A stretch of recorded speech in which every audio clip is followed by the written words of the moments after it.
malapit na pong pumasada yung mga jeep na pinatatakbo ng kuryente. Palit daw yan o alternatibo kung tawagin sa mga jeep na pinatatakbo ng petrolyo. Maganda raw para sa kalikasan yung mga jeep na ganyan dahil hindi sila nagbubuga ng maitim na usok. Nakatutok si Bernadette Reyes. Hari ng kalsada kung ituring ang mga pampasaherong jeep. Pero hinamon ito ng mga electric jeep na una nagpakitang gilas sa Makati. Ngayon, isa na namang bersyon ng e-jeepney ang dumating sa bansa. Ito ang City Optimized Managed Environmental Transport o COMET. Di kuryente ang makina kaya mas makabubuti raw para sa kalikasan. Zero emission na siya. So wala tayong pollution na nilalabas. Nakakatulong tayo sa environment.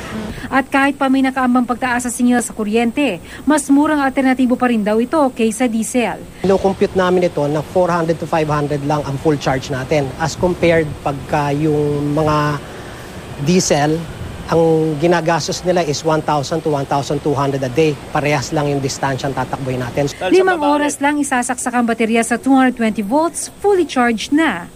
May special features din ang Comet Jeepney tulad ng Wi-Fi, flat-screen TV at built-in camera para sa seguridad ng mga pasahero. At ang kagandahan pa, meron itong technology na kung tawagin ay air suspension para mabilis na makababa at makaakyat ng sasakyan ang mga taong may kapansanan. At ang kagandahan pa, kung panahon naman ng tag-ulan, pwedeng-pwede rin itong suungin ang baha. Prepaid card na ang gagamiting paraan ng pagbabayad ng mga pasahero. Ang pamasahe kaparehas lang ng ordinaryong jeep. Hindi rin kailangan ng tsuper na makipagkarera mauna lang sa pagkuha ng pasahero dahil may oras lang ang biyahe. Tiyak na lahat na makakakuha ng pasahero.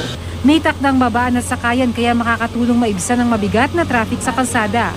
Sa Marso, pababiyahe sa Metro Manila ang 30 unit ng Comet. Nakatakda itong bumiyahe mula North EDSA hanggang EDSA Ortigas. Pero na-test drive ito kanina sakay ng ilang estudyante, hindi na raw nila maantay ang paghari ng Comet sa kalsada. Hindi po matagtag gaya ng jeep. Kahit mataas po yung araw, mainit po. Hindi po kami nainitan. Malaki po yung space, makakatayo pa po ako. Tsaka yung flow po ng hangin. Bernadette Reyes, Nakatutok, 24 Oras.